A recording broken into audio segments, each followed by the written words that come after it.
안녕하십니까. 약들약의 고약사입니다. 뱃살과 암의 상관관계를 말씀드리려고 하고요. 뱃살이 나오면은 모든 병이 다 생길 수 있는 가능성이 높아지는데, 그 중에서도 암과의 상관관계를 한번 알아보고 실제로 어떤 암이 많이 발병되나 한번 알아보겠습니다. 예, 그 뱃살의 의미에 대해서 말씀을 드린 적이 있죠. 뱃살이 나오면은 우리는 어떤 걸 걱정해야 되냐, 대사증후군을 걱정해야 된다고 말씀드렸고요. 뱃살이 나온다는 거는 인슐린 저항성의 이제 확률이 높아지는 그런 얘기를 말씀드렸습니다. 한 통계에 따르면 10명 중 1명은 심각한 그 인슐린 저항성이 있고, 그리고 5명 중에 1명은 그 인슐린 저항성, 대사증후군이 있다, 이렇게 얘기하는 자료가 있더라고요. 그 정도로 뱃살이 많다는 건 제가 유리지방산, 지방산이 많이 혈액을 떠돌 수 있다는 그런 증거라고 말씀을 드렸고요. 이런 유리지방산이 많이 노출이 되면은, 이 과거에 말씀드린 적이 있습니다. IR, 인슐린 저항성을 유발하는 가능성도 높아진다고 했거든요. 인슐린 저항성이 높아진다는 건 제가 말씀드렸듯이 AGE, 체중 당화산물이 형성이 돼가지고 체내 염증도를 높여주고 여러 가지 염증, 그 다음에 질환을 유발을 할 수 있다, 이렇게 말씀을 드렸습니다. 그러니까 뱃살의 의미는 인슐린 저항성이 높아질 수 있고요. 그리고 여러 가지 염증성 질환에 노출될 수 있는 가능성이 높아진다, 이렇게 봐주시면 되겠습니다. 자, 인슐린 저항성. 인슐린 저항성은 제가 몇 번 말씀드렸는데 처음 보시는 분이 계실 거니까 짧게 한번 간단하게 말씀드리자면, 인슐린 저항성은 인슐린이 작동되면은 여기는 당들이 잘 들어와 가지고 세포 내에 에너지원을 쓰게 해주는 거고요. 인슐린에 대한 저항성이 있으면은 당을 이용하지 못하게 되는 거죠. 당이 잘 못 들어가요. 그래서 혈중에 있는 당들이 더 많아지고, 그래서 여러 가지 염증을 유발한다, 이렇게 말씀을 드렸습니다. 세포에서 이용 못하니까 당이 많아지겠죠.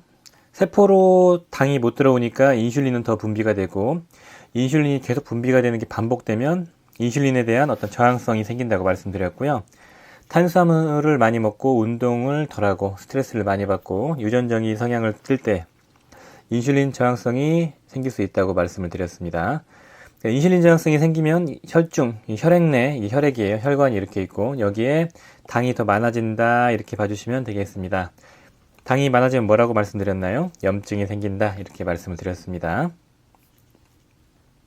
자, 인슐린과 바람과의 상관관계, 그러니까 인슐린 저항성까지 써야겠네요. 인슐린 저항성과 바람과의 상관관계, 이 논문을 보고 참고를 했거든요. 이 논문이 좀 쓸만하게 정리가 잘 돼 있고 무료로 제가 볼 수 있는 그런 논문이어가지고 참고를 했고, 관심 있는 분은 이거 보시고 참고하시면은 내용이 잘 나와 있습니다. 한 37페이지 정도가 되는 논문인데 그림도 많이 첨부되어 있고 알아듣기 쉽게 작성되어 있습니다. 이 제목은 인슐린 저항성과 당뇨 그리고 암 사이에서의 연관성을 보여주는 그런 논문이고요. 뭐 직접 실험을 한 논문은 아니고 여러 가지 과거에 있는 논문들을 분석해서 결론을 도출하는 그런 논문입니다. 자, 이 논문에서 이제 나와 있던 그 테이블인데요. 여기 보시면은 과거에 이제 40년 동안의 그 메타 분석을 한 논문을 근거로 이렇게 테이블을 얘들이 만들었어요. 그래서 그 논문이 메타볼리즘 신드롬 앤 캔서 프로젝트라고 해서 한 100만 명 정도를 분석을 했던 거죠. 메타볼리즘, 그러니까 대사증후군이 있는 사람과 암이 있는 사람들을 분석을 해가지고 이제 어떤 연관관계가 있나 해서 이렇게 표로 도출해낸 게 이런 겁니다. 그래서 증거가 명확한 거, 악성 종양에 대한 증거가 명확한 게 이쪽 항목이고요. 식도암, 결장암, 췌장암, 간암, 신장암, 유방암, 자궁내막증, 비뇨기암, 이런 게 있고요. 이거는 이제 타입 2 당뇨가 있을 때 이런 암이 증가됐다, 이렇게 나와 있는 거고, 대사증후군이 있을 때 말씀드렸듯이 대사증후군과 인슐린 저항성은 명확한 상관관계가 있기 때문에 대사증후군 이꼬르 IR, 인슐린 저항성으로 봐주시면 되는데, 췌장암, 간암, 유방암, 엔도메테리얼, 자궁내막암, 자궁경부암들에 대한 정보가 증거가 명확히 있었고, 증거가 명확하지 않았던 암들은 뭐 전립선암, 폐암, 자궁암, 그리고 이런 것들, 뇌, 피부, 갑상선, 폐, 난소암, 이런 게 있었습니다. 그리고 이제 이런 것들은 큰 연관성을 찾지 못했다, 이렇게 나온 거고요. 여하튼 간에 많은 암에 영향을 미친다, 100만 명을 조사했을 때 나온 데이터입니다. 왜 이렇게 인슐린과 암에 어떤 상관관계가 있나, 이거를 왜 그런가 생각을 해봐야겠죠. 인슐린과 암과의 상관관계를 따져봤을 때 이런 인슐린 신호 채널을 우리가 보고 판단을 하고요. 인슐린 채널이나 인슐린 그로우 팩터가 작동되는 리세터가 있는데요. 그냥 참고만 하시면 좋을 것 같습니다. 간단하게 보면은 인슐린 이 리세터는 타입 B가 있고 타입 A가 있어요. 타입 B 쪽에는 이런 PI3K 포스포이노시타이드 3 키나제라는 효소에 의해서 활성화되는 이런 인슐린 리셉터이고요. 이게 활성화가 되면은 보시면 아시겠지만 당 대사나 이런 글라이코겐, 그러니까 당을 합성시켜 가지고 글라이코겐으로 저장하는, 일반적으로 알고 있는 인슐린 쪽이 작동이 되는 거예요. 그 지방을 합성하고. 그리고 타입 A 쪽으로 작동이 되면은 이 효소에 의해서 이제 결정이 되는데, 이 효소는 미토젠 액티베이티드 프로테인 키나제, 이런 효소에 의해서 이제 결정이 되는 이 타입 A의 리셉터가 있습니다. 이 타입 A에서 인슐린이 작동이 되면은, 여기 보시면 아시겠지만, 세포의, 그 유전자의 발현과, 그 다음에 세포가 성장하고 분화가 되는, 이걸 촉진시켜주는 게 요 작동이에요. 물론 이제 이 B로도 작동이 되는데, 주로 A를 통해서 세포가 증식되고 세포가 분화가 되는 걸 촉진을 시키는데, 세포의 분화와 세포의 증식에는 우리가 일반적으로 살면서 필요한 부분인데, 이게 왜 뭐가 문제가 될까? A 리셉터가 이제 문제가 되는 건데, 뭐가 문제가 되나 이렇게 생각할 수 있습니다. 그런데 과도하게 작동될 때 오류가 생길 수 있다는 거죠, 이 과정이. 그래서 오류가 생길 수 있는 건데, 과도하게 인슐린이 작동될 때의 오류는 보통 인슐린이 과도하게 분비될 때 과도한 리셉터와 결합이 되고, 그리고 오류가 생길 가능성이 높아지겠죠. 인슐린이 과도하게 분비되는 건 우리가 인슐린 저항성이 있을 때 과도하게 분비가 되기 때문에, 인슐린 저항성이 있을 때 인슐린이 많이 들어가다 보면 여기 이 과정에서 1번과 2번 과정에서 오류가 생길 수 있다. 오류가 생기면 세포가 잘못 증식되고 잘못 분화가 되고, 그런 게 이제 종양이 되는 거거든요. 예, 되게 뭐라고 하죠? 러프하게 설명드리자면 그렇게 말씀드릴 수 있습니다. 기억하셔야 될 부분은 A와 B가 있는데, A로 가면 우리가 세포의 분화 증식에 촉진시켜 주지만, 반복적으로 인슐린이 과하게 작동되면 A 과정에서 오류가 생길 수 있다, 이렇게 봐주시면 되겠습니다.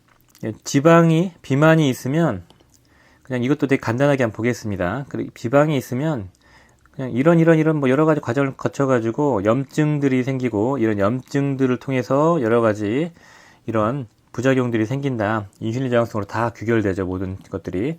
이런 것들이 반복되면 어떤 걸로 결국에는 귀결이 되냐면, 이 지방산들이 혹은 체내에 있는 혈중 지방이 너무 많고, 그러면 비만이 있으면요, 그러면 결국에는 인슐린 저항성으로 가고, 이런 것들이 혈중 지방들이 염증 수치를 높여주고, 염증 수치가 높아지고 인슐린 저항성이 생기면 어디로 내려가냐, 이 과정들을 다 생략하고 밑에만 보시면 돼요.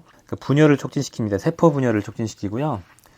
DNA 손상을 입히죠. 이 활성산소가 있으면 DNA 손상을 입히고, DNA 손상을 입히면 이것도 암을 유발하는 거고요.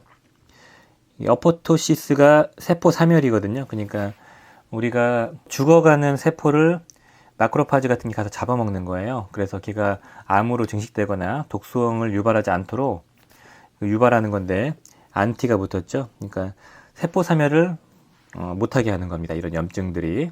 이런 것들이 몸에 안 좋은 영향을 미치고, 안지오제네시스, 신생혈관 촉진. 신생혈관이 촉진되면 암이 잘 자랄 수 있게 하는 거죠.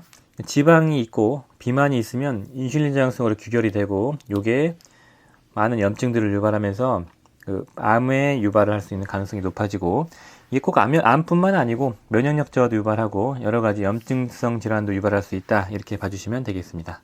요약하자면은 여러 가지 암을 유발한다는 이런 자료들이 100만 명 정도 조사했을 때 나왔고요. 그리고 그 원인은 과도한 인슐린이 혈중에 또 떠돌아가지고 타입 A 리셉터에 작동이 돼가지고 이 패스웨이, MAPK라는 이 패스웨이를 거쳐가지고 세포 증식을 촉진시키다 보면 세포 분화에 영향을 주고, 반복되다 보면 오류가 생기고 암이 될 수 있고요.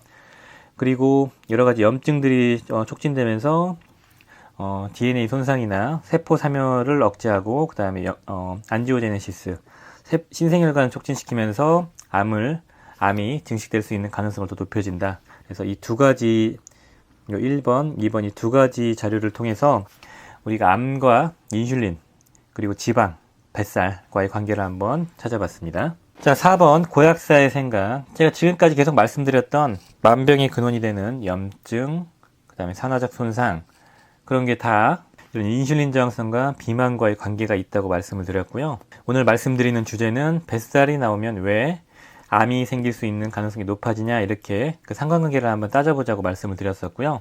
뱃살이 있고 지방이 있으면 지방이 인슐린 저항성을 유발을 하고, 제가 유리지방산이 인슐린 저항성을 높인다고 예전 영상에서 말씀을 드렸죠.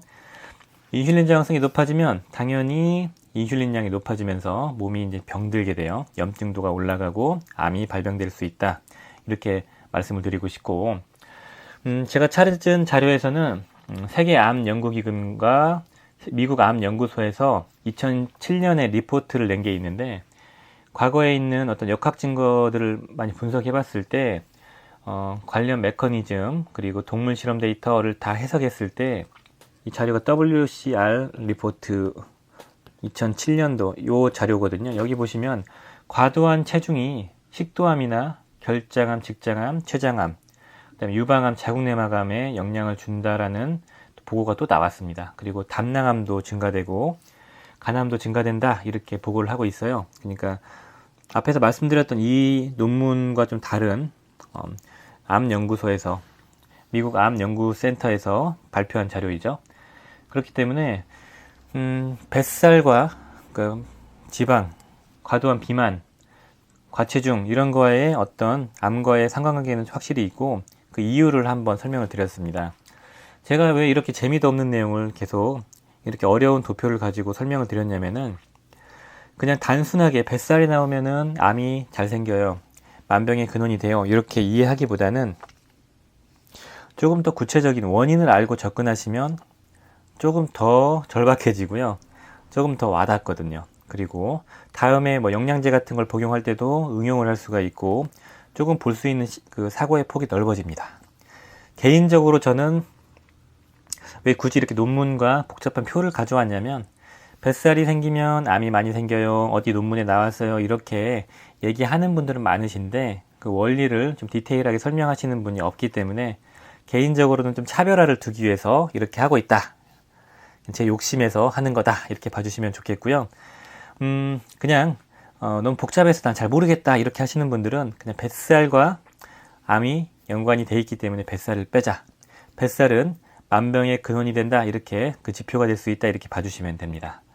자, 오늘 영상 재미없었겠지만 다이어트, 체중관리, 그리고 인슐린 저항성, 이런 시리즈를 좀 더 해나갈 건데, 여름 시즌이니까 관심이 많으시잖아요. 그래서 한번 좀 해볼 건데, 그 중에 하나라고 봐주시면 감사하겠습니다. 이제 다음 영상은 제가 간헐적 단식에 대한 이론적인 내용, 뭐 16대 8, 뭐 12대 12, 그 다음에 5+2 단식, 뭐 이런 게 있잖아요. 이런 거에 대한 이론적 배경이 어떻게 됐고 호르몬의 변화가 어떻게 나왔나 좀 구체적으로 좀 디테일하게 한번 파보려고 합니다.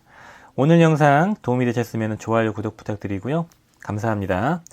오늘 화요일, 가장 나른한 날 중에 하나네요. 지금 열심히 졸다가 눈이 번쩍 떠지면서 점심 먹고 영상을 찍고 있습니다. 항상 잘 봐주셔가지고 힘이 나고 재밌습니다. 덕분입니다.